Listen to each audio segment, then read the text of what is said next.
নমস্কার, দোলনস কিচেনে সবাইকে স্বাগত। আজ আমি শেয়ার করব ভেজ মোমো। শীতকালে কিন্তু এই ভেজ মোমো খেতে খুবই ভালো লাগে। ছোটদের তো ভীষণই প্রিয়, আর বড়দেরও খেতে খুবই ভালো লাগে। আসুন তাহলে দেখে নেওয়া যাক আমি কিভাবে বানাই। এখানে আমি প্রথমেই ময়দাটাকে মেখে নেব। তার জন্য আমি 3 কাপ ময়দা নিয়ে নিয়েছি। আর ময়দাটাকে আমি খুব ভালোভাবে চেলে নিয়েছি। এবার দিয়ে দিলাম স্বাদ মতো লবণ আর 2 টেবিল চামচ সাদা তেল। তেল ও লবণ দিয়ে ময়দাটাকে আমি প্রথমে ভালোভাবে মেখে নেব। তারপর আমি অল্প অল্প কুসুম গরম জল দিয়ে ময়দাটাকে মেখে নিচ্ছি।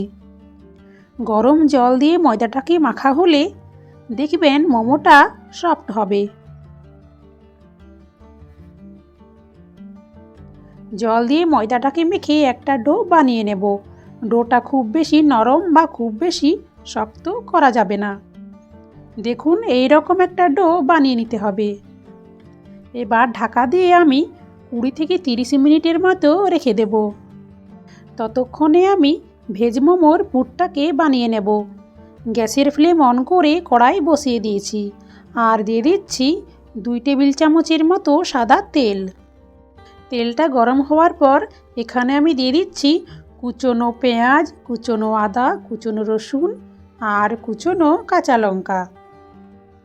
সব কিছু একসাথে দিয়ে আমি একটু হালকা করে ভেজে নেব।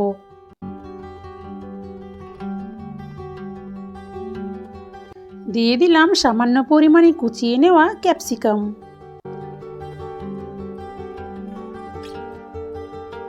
তারপর আমি একে একে সব সবজিগুলোকে দিয়ে দিচ্ছি কুচিয়ে নেওয়া বাঁধাকপি।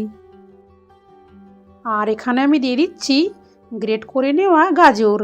আপনারা চাইলে গাজরটাকে ছোট ছোট কেটেও দিয়ে দিতে পারেন। আর দিয়ে দিলাম সামান্য পরিমাণে মটরশুঁটি। সবজিগুলোকে খুব বেশি ভাজার দরকার নেই, হালকা করে ভেজে নিলেই হবে। সবজির জলটাকে শুধুমাত্র শুকিয়ে নিতে হবে। আমি দিয়ে দিলাম স্বাদ মতো লবণ আর হাফ চা চামচ চিনি। এখানে সামান্য চিনি দেওয়ার কারণে স্বাদটা দেখবেন অনেকটাই বেড়ে যায়। দিয়ে দিচ্ছি হাফ চা চামচ গোলমরিচের গুঁড়ো। আর সবশেষে আমি দিয়ে দেব 1 চা চামচের মতো সয়া সস।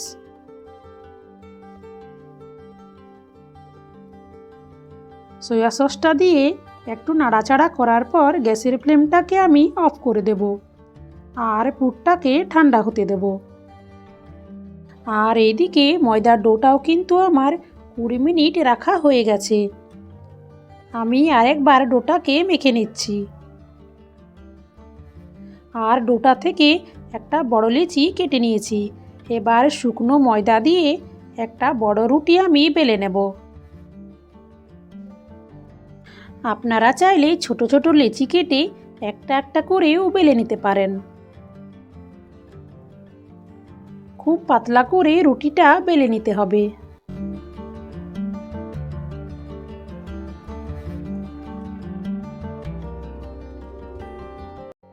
আর এখানে আমি একটা দেখুন বাটি নিয়ে নিয়েছি। বাটি দিয়ে আমি ছোট ছোট লুচির মতো করে কেটে নেব।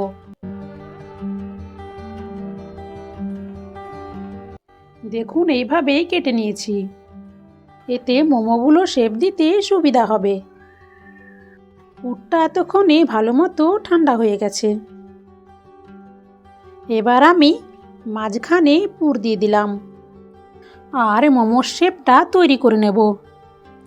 প্রথমে দেখুন এইভাবে ভাঁজ করে নেব।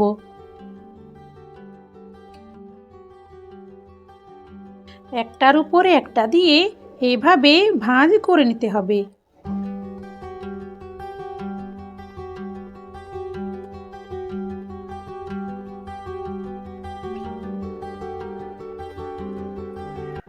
তারপর মুখটা খুব ভালোভাবে বন্ধ করে দেব। দেখুন এইভাবে একটা মোমো তৈরি হয়ে গেছে। এবার আমি অন্য একটা শেপ তৈরি করে নেব। তার জন্য সাইডে একটু জল লাগিয়ে দিলাম। আর দুটো সাইডের মাঝটা আগে জয়েন্ট করে নেব। তারপর দু সাইডেরই এইভাবে একটু গ্যাপ রেখে ভাঁজ করে নিতে হবে। আর মুখটাকে খুব ভালোভাবে বন্ধ করে দিতে হবে।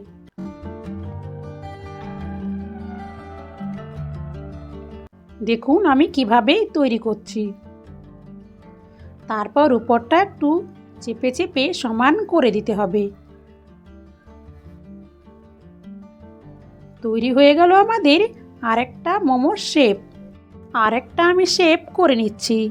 মাঝখানে পুর দিয়ে ধারটাতে একটু জল লাগিয়ে নেব।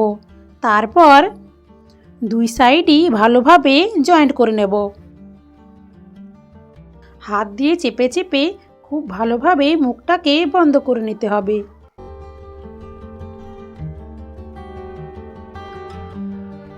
আর দুই কোণার মধ্যে একটু জল লাগিয়ে এইভাবে জয়েন্ট করে নেব।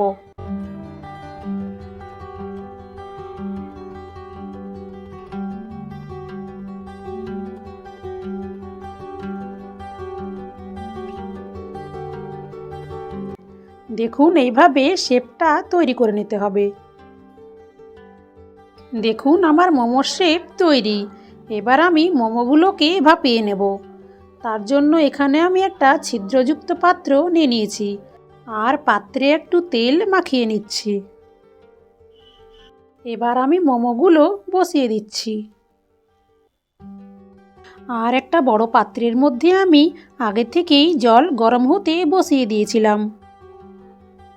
দেখুন এখন জলটা ফুটে উঠেছে।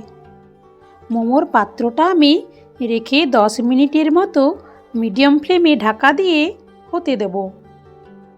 10 মিনিট পর দেখুন মোমোর কালারটাও চেঞ্জ হয়ে গেছে। এবার নামিয়ে আমি একটা থালার মধ্যে তুলে নেব। দেখুন মোমোগুলো কেমন সুন্দর দেখতে লাগছে। ওই একই পদ্ধতিতে আমি সব মোমোগুলোকে রেডি করে নেব। আর গরম গরম মোমো সার্ভ করে দেব টমেটো সসের সাথে। রেসিপিটা কেমন লাগলো প্লিজ জানাবেন। আর ভালো লাগলে বন্ধুদের মধ্যে শেয়ার করবেন। ধন্যবাদ।